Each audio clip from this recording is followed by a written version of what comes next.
Yep, I am making a commentary of a different war now. This is Disney versus DC villains. Round 1.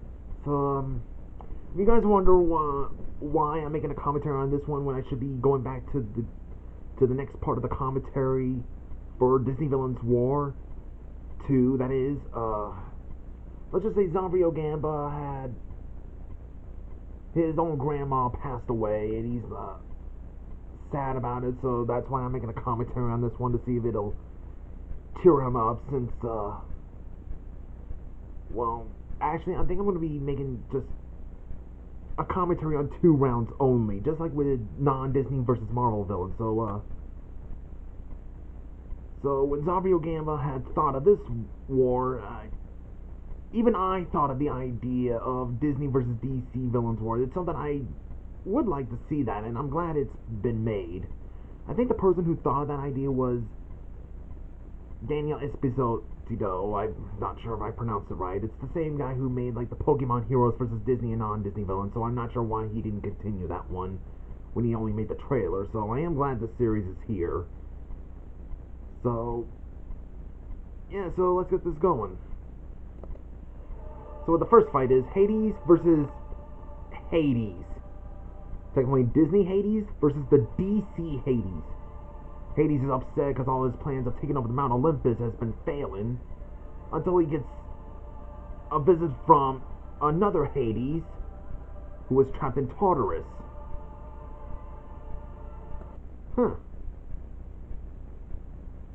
Even though I'm not big the whole DC and Marvel stuff, if you guys have known from my commentaries, I do know in the episode of Justice League before Netflix just, took it out before I could finish watching more of it, he is one of the prisoners of Tartarus. I guess he went from ruler of the underworld to the ruler of Tartarus. Well, I know that in the show, but I don't know much about the comics. Just don't expect me to know every single DC stuff. So the DC Hades wants to take over the underworld. This underworld ain't big enough for 2 Hades, and okay, I'm glad it's not the same one as with Disney versus non-Disney villains, or Disney versus anime villains, or Disney villains were, but instead it's a different way. I like how it's in a different way. It's just some a-hole wants to take over the underworld and he gets overthrown. At least it's in a different way. I swear to God, I feel like there's a rule that says Hades always has to be overthrown and fights to get the underworld back. Is there a rule somewhere? Because I want to know.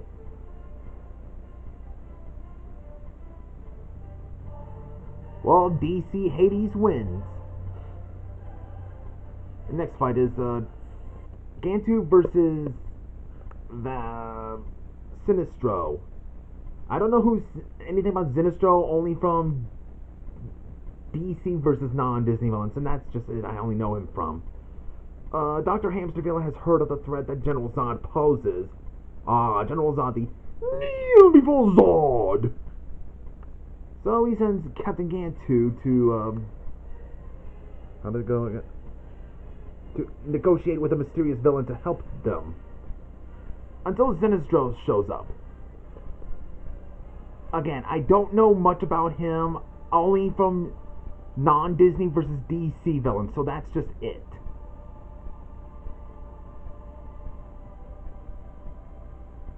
Ship's going down now! Could've sworn I saw Stitch.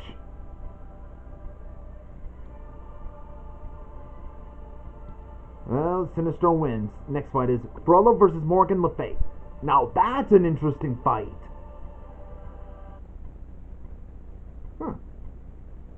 Before Zambrio Gamba had to work on that series, I even thought of Morgan Le Fay as a rival to the Horned King. Hey, I just thought it would be interesting. So Frollo was doing his gypsy purge. I mean, what else do you think he might do? Go around hunting toilets or go out eating Burger King and McDonald's? Just saying. Until Morgan Le Fay shows up and he has to fight them.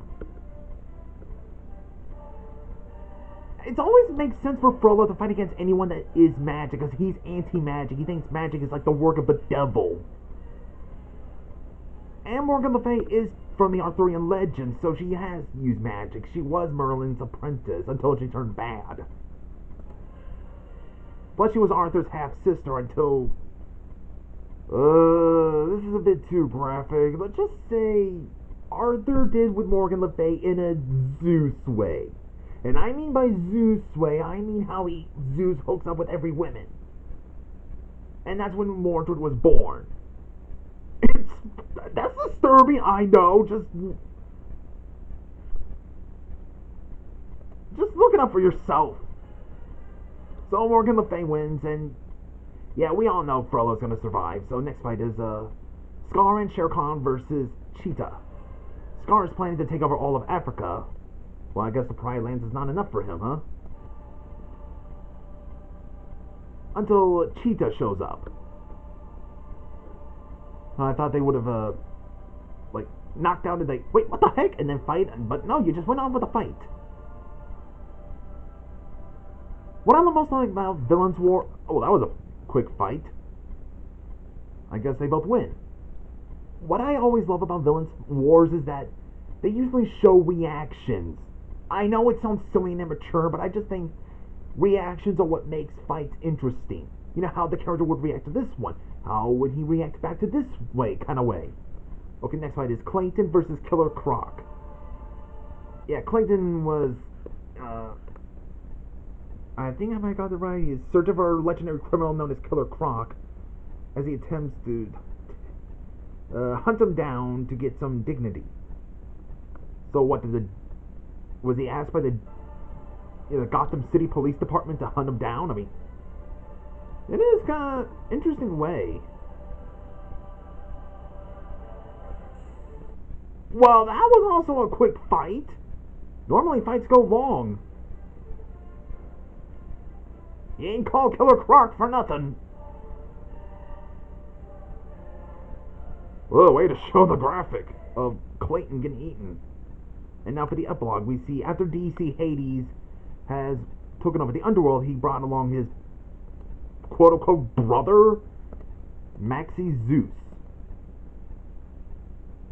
Okay, even though I'm not intelligent on DC, but I know of Batman the Animated Series, that Maxi Zeus was a guy who was obsessed with Greek mythology until he took the identity of Zeus, who actually believed he is Zeus. So, what, are they going to plan to take over Mount Olympus, where Maxi Zeus will be the new Zeus, or did they already do that? I'm just asking. And there's Eris. Okay, I am not seeing Harley Quinn. I can tell by the animation style that is the Harley Quinn show. That's probably Eris.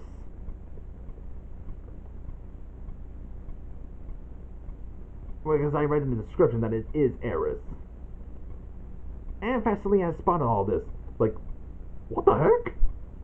Then we see Gantu, after his defeat from Sinistro, approached by David Xanatos. Huh. Kind of cool. First, even Gantu did work with Xanatos in Disney Villains War, so it's cool he's working for him in this one also. Then we see Pete has gathered his own, heard about the war. He gathers Dr. Draken, Shigo, Fat Cat along with his men,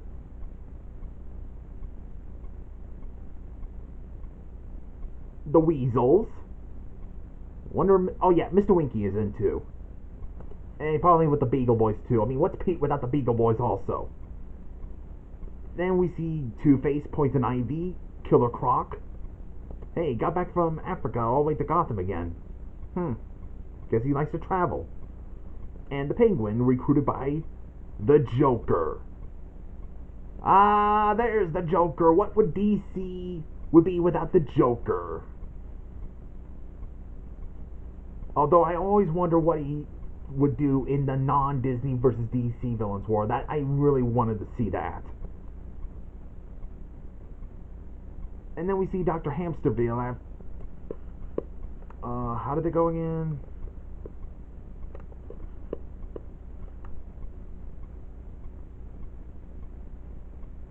Blah, blah, blah. Oh yeah, I haven't discovered of Gantu's failure. Dr. Hamsterville finally found a way to contact his secret employer. Emperor Zurg. Ah, so that's the mysterious villain he's probably mentioned.